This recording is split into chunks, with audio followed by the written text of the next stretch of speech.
வேற எதுக்கும் போக மாட்டாங்க. தராக எது போறாங்க? காசு, பணம், நோய், நீங்கள், புள்ள, குட்டி, இதுக்கு தான் தராக போவோம். யாரா தராக கேட்க மாட்டான். சொர்க்கத்துக்கு கிடைக்கிற காசு பணம் கேட்க மாட்டான். சும்மா லட்சத்துல கோடியில் ஒருத்தர் இருக்கலாம். உலக விஷயத்தில் வெற்றி வேண்டும். பாஸ்போர்ட், விசா, காப்பி தான் போறான். அது இந்த ஏரியாக்கள் தஞ்சை டிஸ்ட்ரிக்ட்லாம் பார்த்துட்டோம்னு சொன்னா ஒரு பாஸ்போர்ட் அப்ளை பண்ணதுல இருந்து அவன் முதல் மாசம் சம்பளம் வர்றதுக்குள்ள ஒரு 40-50 பாத்தியாவது போயிடும். என்ன சொல்றது? ஒரு பாத்தியாவது எதுக்கு? பாஸ்போர்ட் அப்ளை பண்ணிருக்கேன்.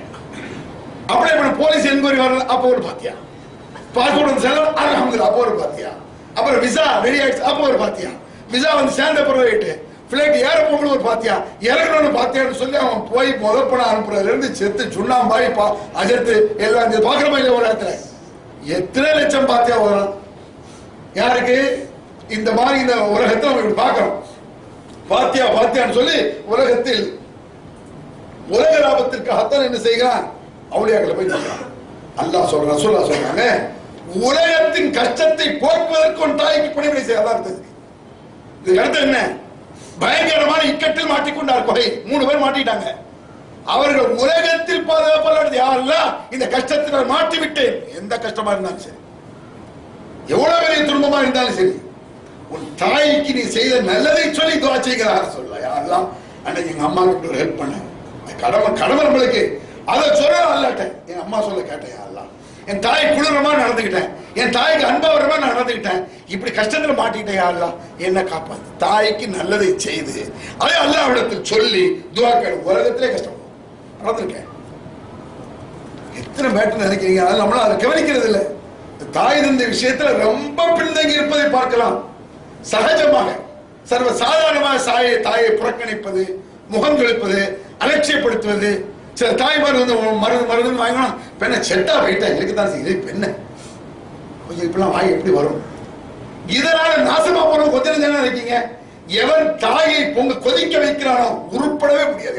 இஸ்லாமிய பார்வையில் தாயை தந்தையை கொதிக்க வைத்தவன் கண்டிப்பாக உருப்பட முடியாது. அதை விளைக்கிடுங்க. இதை பயந்து கொண்டு அல்லாஹ்விடத்தில் கேளுங்கள். அந்த மாலுக்கலியாபிக்க நாங்க ரசூல் ஸல்லல்லாஹு அலைஹி வஸல்லம். இது இன்னும் உச்சகட்டமானது. நீயும் உன் சொத்தும் உன் தந்தையின் உடைமைகள். அந்த மாலுக்கலியாபிக்க அர்த்தம் விளங்குறா? அட நீயே உன் தந்தைக்கு சொந்தம், உன்னுடைய சொத்து உன் தந்தைக்கு சொந்தம். அப்படின்னா என்ன? தகப்ப மூத்தா போனா அவர் சொத்து நம்மளுக்கு வரும். நம்ம உயிரோடு இருக்கும்போது நம்ம சொத்து சாப்பிட போலாம், வாங்கிக்கலாம்.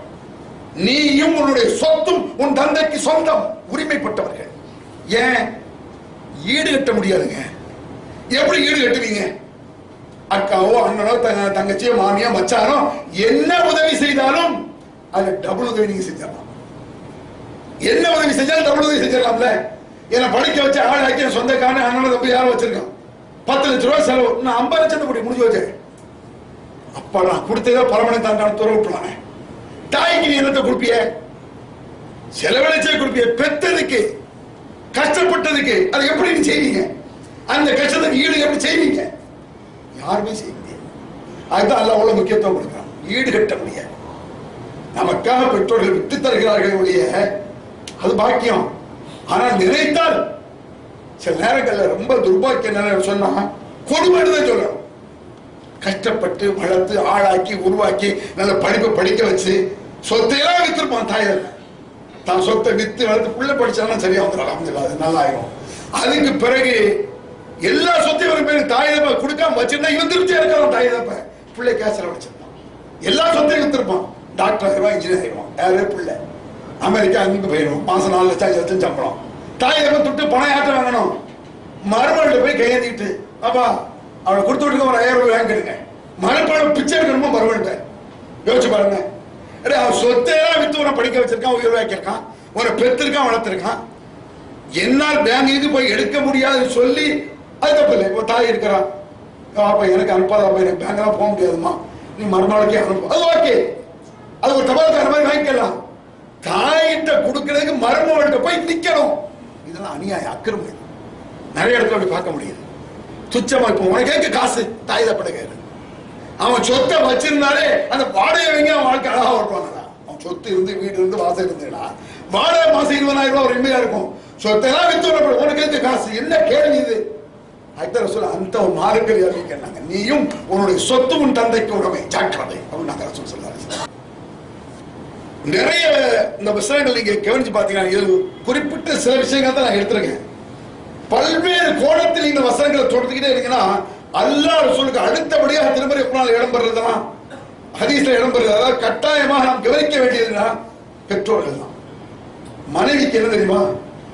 அல் மர்அத்து ராயியத்துன் அலா பைத்தி ஸௌஜிஹா, மனைவிக்கு தன் கணவன் சொத்தை பாதுகாக்கும் கடமை.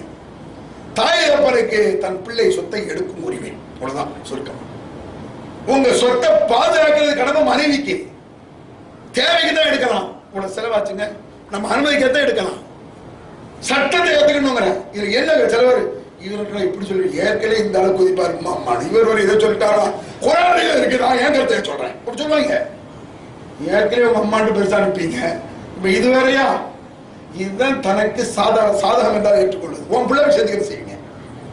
உங்க மகனாலே கல்யாணம் முடிச்சு புதுசா வந்தவன கொஞ்ச நாள் சம்பளத்தை வாங்கி உங்களை தந்தவன் மெதுவா சம்பளத்தை மெதுவா கொண்டாடி கொடுத்தா என்ன எவ்வளவு கோபம் வரும் உங்களுக்கு எல்லாருக்கும். மார்க் என்ன உனக்கு சாதகமா? சூப்பர் மார்க்கெட்டாங்க விரும்பினது எடுக்கிற மற்றவத்துக்கு துறை போட்டு போறதுக்கு கடமை.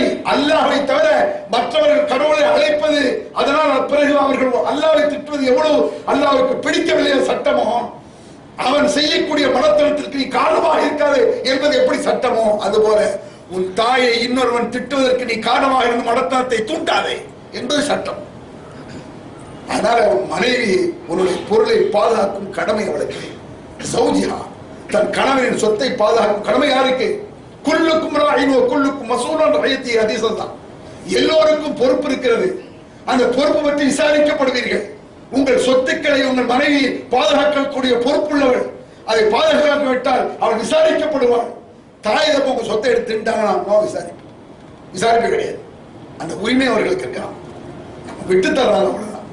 நம்மளே சேர்த்து வைக்கணுமே. தாய் தப்பையும் செய்யறாங்க, பரவாயில்ல என் பிள்ளைங்க வச்சுக்கமா, இப்ப எனக்கு எதுக்குறா என்று தாய் தப்பை சொல்ல வைக்கணும். உனக்கு எதுக்கு நீ கேட்கக்கூடாது, நம்ம கேட்கக்கூடாது. தாய் தப்பை எனக்கு எதுக்குடா காசு பணம் எல்லாம் ஒன்று இருக்கணும், எனக்கு சாப்பாடு தரல, தேவை வருது, பட் எல்லா ஆஸ்பத்திரி செலவு எல்லாத்தையும் தர. அப்புறம் என்ன? ஒரு தாய் வந்து கேட்குது, பாப்பா ஆஸ்பத்திரி போகணும், எவ்வளோ வேணும்? 500 ரூபா. 500 2000 படிக்க கொடு. ஏன்னா எனக்கு அவ்வளோ ஆட்டோல போமா. ஒரு தாய் வந்து கேட்குது, பாப்பா ஒரு 500 ரூபா தாம்மா, எதுக்குமா? நாவூர் போகணும், 5 பைசா கிடையாது, உட்காரமா. என்னுடைய கருத்து இல்லை, இந்த குர்ஆன் தான் சொல்லுது. ஏன்? அங்க படைத்தவனா பெற்றவளாங்கிற பிரச்சனை. அங்க பிரச்சனை என்ன? ஏன் அப்படி சொல்லணும்? படைத்தவனா பெற்ற தாயே, என்னை பெற்றவள் நீ, உன்னையும் என்னை படைத்தவனா முடிஞ்சு வச்சாங்க. அங்க சப்ஜெக்ட் வேற. படைத்தவனா பெற்றவளா என்று பார்க்கும்போது திருமறை குர்ஆன்ல அல்லாஹ் என்ன அழகா சொல்றான் பாருங்க. வகலா ரப்புக அல்லா தஅபுது இல்லா இய்யா, அல்லாஹ்வை தவிர யாரையும் வணங்கக்கூடாது என்று அல்லாஹ் தீர்ப்பளித்து விட்டான். சட்டம் அது.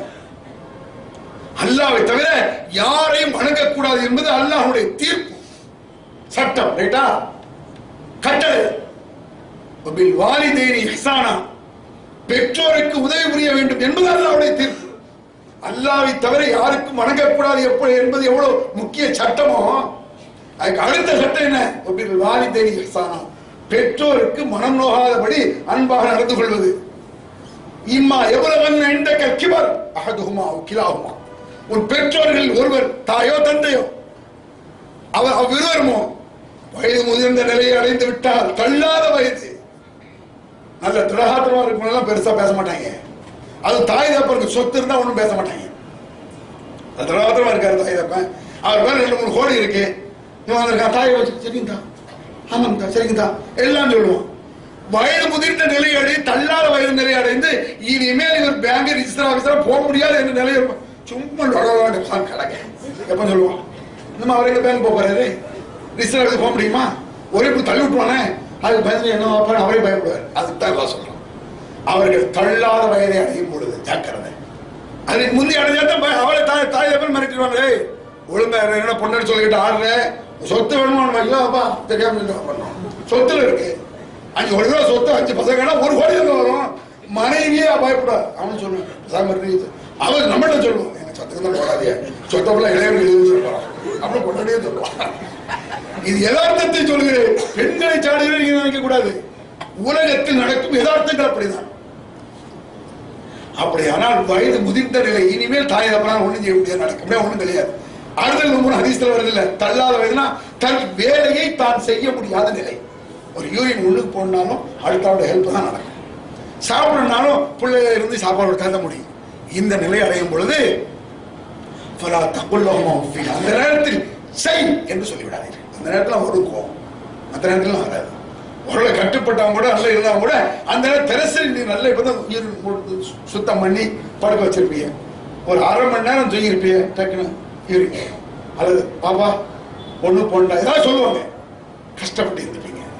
இப்படி பண்ணிக்கிட்டே 2 நாள் 3 நாள் நல்லா தூங்கி 12 1 மணிக்கு பாப்பா அப்படி சனி செத்து தொலைறாரு வந்துடக்கூடாது, சைனே வரக்கூடாது, சும்மா இருக்கா இப்படி சொல்லக்கூடாது. அதான் அர்த்தம்.